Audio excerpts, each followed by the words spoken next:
જય માતાજી, જય મુગલ. હું તમારો અકાબા ગઢવી. અત્યારે હું પ્રોગ્રામમાંથી આવ્યો. રાતે 12 વાગે મને ખબર પડી કે આયર સમાજનો એક વ્યક્તિ અમારી મા ભગવતી સોનવેબાને ગાળું દેતો હોય એવો મેં વિડીયો જોયો.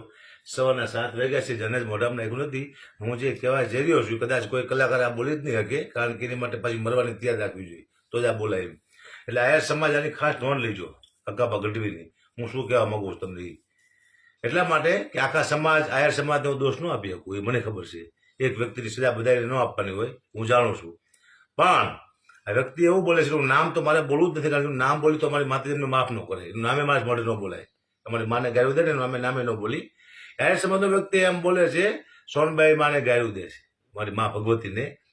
સોનબાઈમાં એ જ વરોડી, સોનબાઈમાં એ જ પીઠળ, સોનબાઈમાં એ જ ખોડિયાર, અને જહાલની વારે ચડી હતી ને એ વરોડી.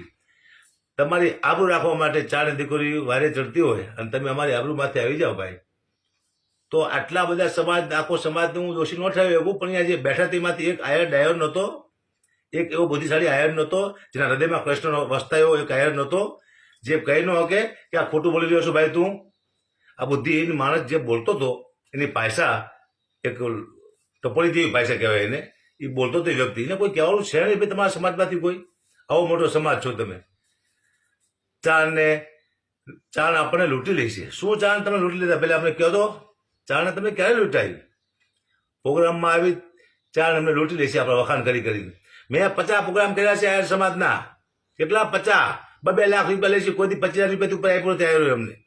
અમે લૂંટી લઈશી તમને. આ વ્યક્તિ આવું બોલતો, આખો સમાજ કોઈ તમે કહી ન હોય કે એને વ્યક્તિને કે આવો ચાણ વિશે બોલાય નહીં. નમસ્કાર મિત્રો, જય માતાજી, જય દ્વારિકાધીશ, જય મા સોનલ.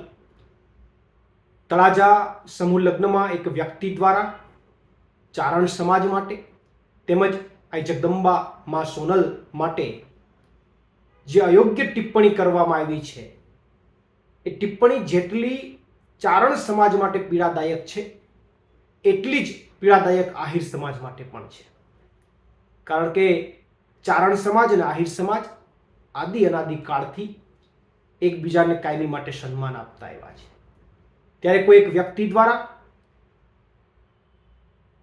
એક સમાજ વિશે અને માતાજી વિશે આવી ટિપ્પણી કરે તો મારું એવું માનવું છે કે એમની વ્યક્તિગત ટિપ્પણી હોઈ શકે, એમની વ્યક્તિગત નબળી માનસિકતા હોઈ શકે, એમની વ્યક્તિગત વિચારધારા હોઈ શકે, પરંતુ એમની આવી ટિપ્પણી સાથે આહિર સમાજને કોઈ લેવા દેવા નથી. અને એટલા માટે એક આહિર સમાજના એક જાગૃત નાગરિક તરીકે હું આ ટિપ્પણીને સખત શબ્દોમાં વખોડું છું. આભાર આપનો. પ્રવીણ રામ. જય માં સોનલ. આજે મેં એક ભાઈનો વિડીયો જોયો જેમાં માં સોનલ માને લઈને એ અભદ્ર ટિપ્પણી કરી રહ્યા છે. મને લાગે છે કે ખૂબ જ દુઃખદાયક છે. આજે માં સોનલમાં ચારણ સમાજમાં જન્મ્યા છે, પરંતુ 18 વર્ણ માતાજીને માને છે. માં જગદંબા ઉપર ક્યારે આવી ટિપ્પણીઓથી તમને શું મળી રહ્યું છે? અને તમને કોઈ સાથે વ્યક્તિગત વાંધા હોઈ શકે છે, એ પર્સનલ હોય છે, પરંતુ સમાજ આખાને અથવા તો માતાજીઓને આમાં લેવાની કોઈ જરૂર નથી. આ ખૂબ જ દુઃખદાયક છે. મારે તો દરેક માના ભક્તને પણ કહેવું છે, જગદંબાઓ માતાજીઓ 18 વર્ણના હોય છે, કોઈ એકના નથી હોતા. આપણે સૌની લાગણી દુભાણી છે. એમણે આ મામલે માફી પણ માંગવી જોઈએ. સાથે સાથે આવી ટિપ્પણીઓથી દરેકે બચવું જોઈએ. જગદંબાઓના ઇતિહાસ ખબર ન હોય તો તપાસી લેજો. મા ભગવતીઓ પહેલા તો યુગે ઉગે જન્મતી હતી, જન્મી રહી છે અને સર્વ સમાજના હિત માટે જન્મી રહી છે. માં નાગબાઈમાં હોય, માં સરાકડિયાવાળી સોનબાઈમાં હોય, માં મઢડાવાળી સોનબાઈમાં હોય, માં વરુડીમાં હોય, માં રાજબાઈમાં હોય, અને એમણે જે ઇતિહાસ બનાવ્યા છે એ માં કરણીમાં હોય. એટલે તપાસવા જોઈએ. અને નેક્સ્ટ ટાઈમ આવી કોઈ પણ વ્યક્તિ માતાજીને લઈને કોઈ પણ ટિપ્પણી ના કરે, એ જ હિતાવ છે. જય માં સોનલ, જય માં કરણી. 2 દિવસ પહેલા એક જાહેર કાર્યક્રમના મંચ પરથી આહિર સમાજના એક વ્યક્તિ દ્વારા જે ચારણ સમાજ વિશે, ચારણ જગદંબાઓ વિશે જે નિવેદનો કરવામાં આવ્યા એને હું સખત શબ્દોમાં વખોડું છું. આહિર સમાજ અને ચારણ સમાજના સંબંધો અહીં અને આવડના વખતથી અનાદિકાળથી સંબંધો રહ્યા છે, ત્યારે કોઈ એક વ્યક્તિના નિવેદનથી આ બંને સમાજો વચ્ચે કંઈ પણ ખટાશ ના જ આવી શકે.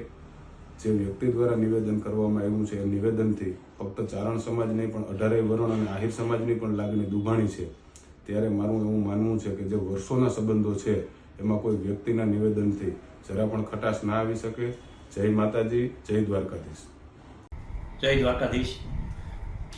2 દિવસથી એક આહિર સમાજ પ્રત્યે કોઈ ચારણ સમાજની લાગણી દુભાણી એવું 2 દિવસથી સોશિયલ મીડિયાની અંદર વાયરલ થઈ રહ્યું છે. તો હું બધાય ચારણ સમાજને, ગઢવી સમાજને બધાને એક વિનંતી કરવા માંગુ છું.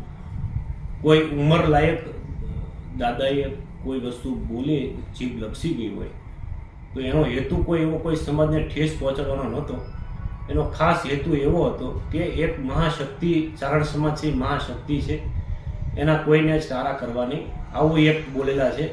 કોઈ વ્યક્તિને કે મારા કોઈ ચારણ સમાજને કોઈ આવું દુઃખ લાગ્યું હોય તો હું એના વતી માફી માંગુ છું. જય હિન્દ, જય સોનબાઈ માં.